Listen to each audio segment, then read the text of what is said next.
Teman-teman, kali ini saya mau bahas tentang leaky gut syndrome. Sebetulnya, apa sih leaky gut syndrome? Nanti saya akan bahas dan jelaskan lebih lanjut apa itu leaky gut syndrome. Ada satu quote yang berkata dari Hippocrates yang berkata bahwa all the disease begin in the gut, yang artinya adalah segala macam penyakit itu asalnya dari perut atau dari usus kita. Nah, leaky gut syndrome itu sendiri adalah kondisi di mana usus kita itu yang istilahnya panjang banget di dalam badan kita itu bolong-bolong gitu. Jadi dinding usus kita itu bolong karena berkurangnya bakteri baik dalam badan kita juga. Nah, sebenarnya bakteri baik itu sendiri dari mana sih gitu? Bakteri baik itu sendiri bisa kita dapatkan dari sayuran ataupun makanan ataupun probiotik yang kita konsumsi. Nah, sebetulnya leaky gut syndrome itu efeknya kemana? Kalau kita ngomong bicara tentang efeknya, ternyata leaky gut syndrome itu bisa menimbulkan berbagai macam penyakit. Contohnya penyakit autoimun, kemudian penyakit jerawat, eksim, kemudian juga migrain, kemudian depresi juga gitu. Jadi ternyata leaky gut syndrome itu banyak banget. Dan asal kalian tahu bahwa ternyata sistem imun kita 60-80% itu berasal daripada usus. Jadi usus itu berperan penting banget dalam sistem imun kita, dalam tubuh kita, yang mungkin orang-orang selama ini nggak aware. Jadi bisa dibilang gut ataupun usus ini adalah second brain kita. Teman-teman pernah nggak tahu kalau misalnya nih zaman saya masih sekolah ataupun kuliah, biasanya disuruh presentasi ke depan. Kemudian saya tiba-tiba ketika waktunya presentasi, saya merasa sakit perut gitu ya.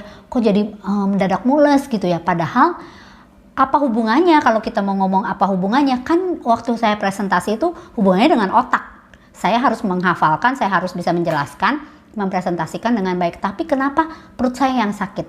Nah, itu menandakan bahwa gut itu, usus itu erat hubungannya dengan otak kita. Jadi sebenarnya brain kedua kita itu adalah usus kita. Makanya perlu banget kita menjaga kesehatan usus kita. Nah, itu sebabnya kita harus menjaga usus kita itu tetap bersih. Caranya gimana sih supaya kita terhindar dari leaky gut syndrome ini? Yang pertama adalah konsumsi probiotik. Kemudian mengurangi makanan-makanan yang mengandung GMO atau genetic modified organism. Apa sih genetic modified organism? Mungkin nanti saya akan ada sesi tersendiri membahas tentang GMO. Intinya GMO itu adalah sintetis buatan gitu ya. Kemudian kita juga bisa mengurangi konsumsi gula, kemudian konsumsi gluten, dan juga konsumsi makanan-makanan yang mengandung pengawet. Itu semua harus kita hindari kalau mau usus kita tetap sehat ya. Jadi itu adalah cara-cara supaya usus kita tetap bersih dan sehat. Tapi yang paling penting memang kita harus konsumsi probiotik.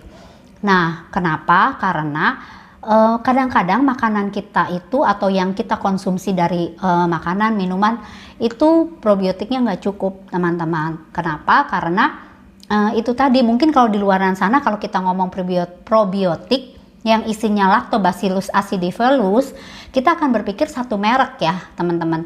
Tapi sebenarnya bukan saya berkata itu jelek, tapi biasanya hal itu sudah di dalamnya itu sudah dimasukin gula gitu. Jadi udah nggak sehat lagi, yang artinya ya satu sisi juga leaky gut itu kita nggak boleh konsumsi gula terlalu banyak, tapi satu sisi probiotiknya diisi dengan gula. Jadi saya menyarankan biasakan mengkonsumsi probiotik yang tidak mengandung gula, yang aman untuk usus kita.